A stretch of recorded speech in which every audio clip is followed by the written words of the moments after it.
Chapter 11 The Miracle. The next day was foggy. Everything on the farm was dripping wet. The grass looked like a magic carpet.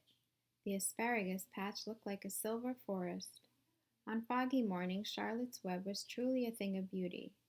This morning, each thin strand was decorated with dozens of tiny beads of water. The web glistened in the light and made a pattern of loveliness and mystery like a delicate veil. Even Lurvy, who wasn't particularly interested in beauty, noticed the web when he came with the pig's breakfast. He noted how clearly it showed up, and he noted how big and carefully built it was. And then he took another look, and he saw something that made him set his pail down. There in the center of the web, neatly woven in block letters, was a message. It said, "Some pig." Lurvy felt weak. He brushed his hands across his eyes and stared harder at Charlotte's Web. "I'm seeing things," he whispered. He dropped to his knees and uttered a short prayer.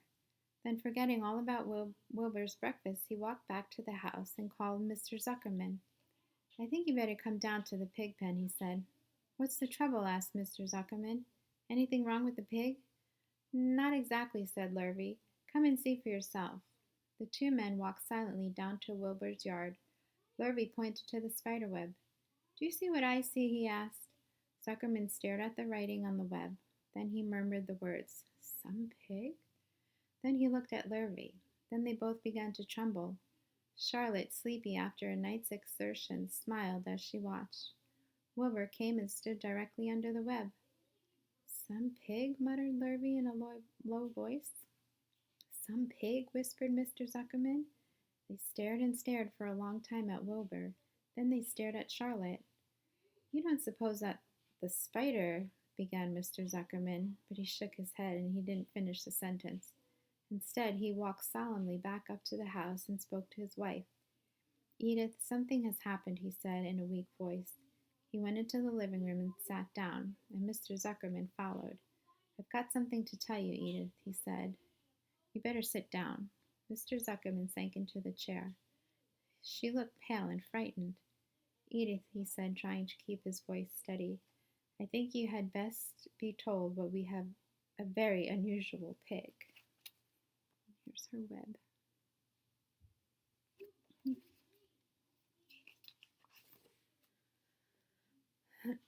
A look of complete bewilderment came over Mrs. Zuckerman's face. "Homer Zuckerman, what in the world are you talking about?" she said. "This is a very serious thing, Edith," he replied. "Our pig is completely out of the ordinary." What's unusual about the pig?" said Mrs. Zuckerman, who was beginning to recover from her scare.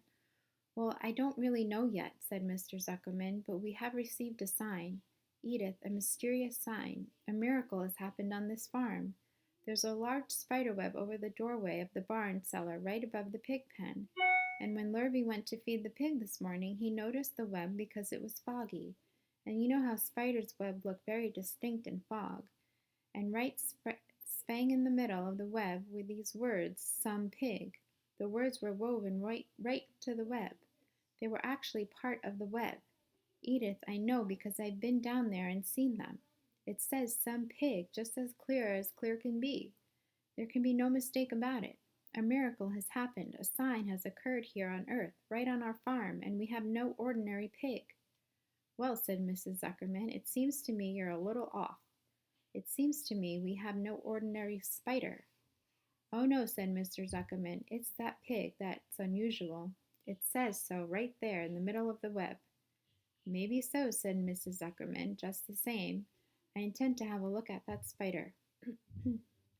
"It's just a common gray spider," said Zuckerman. They got up and together they walked down to Wilbur's yard. "You see, Edith, it's just a common gray spider." Wilbur was pleased to receive so much attention. Lurvy was still standing there, and Mr. and Mrs. Zuckerman, all three stood for about an hour reading the words on the web over and over and watching Wilbur. Charlotte was delighted with the way her trick was working. She sat without moving a muscle and listened to the conversation of the people.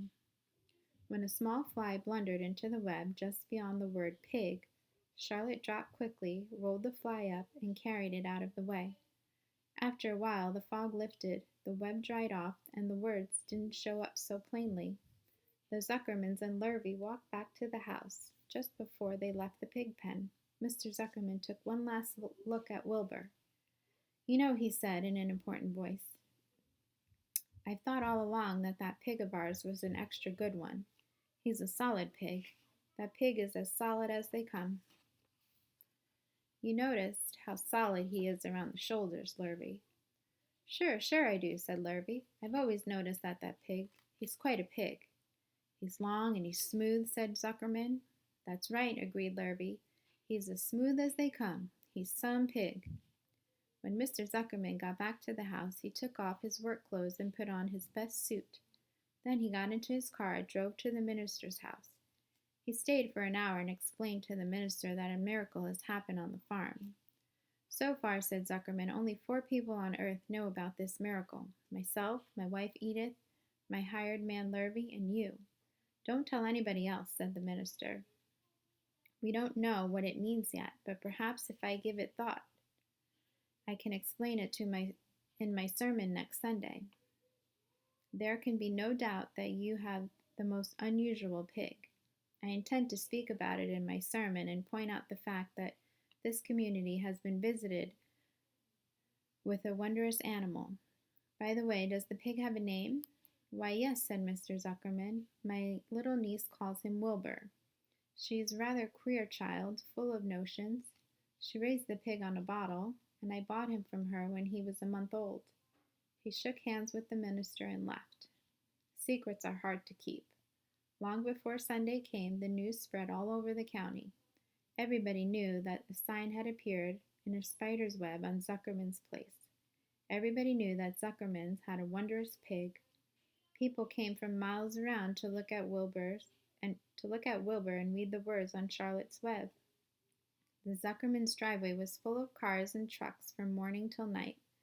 Fords and Chevys and Buicks and Roadmasters and GMC pickups and Plymouths and Stedbuckers and Packards and DeSotos with gyromatic transmissions and Oldsmobiles with rocket engines and Jeeps, station wagons, and Pontiacs. The news of the wonderful pig spread clear up into the hills, and farmers came rattling down in buggies and buckboards to stand hours after hours at Wilbur's pen admiring the miraculous animal. All said they had never seen such a pig before in their lives. When Fern told her mother that Avery had tried to hit the Zuckerman spider with a stick, Mrs. Arabelle was so shocked that she sent Avery to bed without any supper as punishment. In the days that followed, Mr. Zuckerman was so busy entertaining visitors that he neglected his farm work. He wore his good clothes all the time now, got right into them when he got up in the morning. Mrs. Zuckerman prepared special meals for Wilbur. Lurvy shaved and got a haircut, and his principal farm duty was to feed the pig while people looked on. Mr. Zuckerman ordered Lurvy to increase Wilbur's feedings from 3 meals a day to 4 meals a day. The Zuckermans were so busy with visitors they forgot about other things on the farm.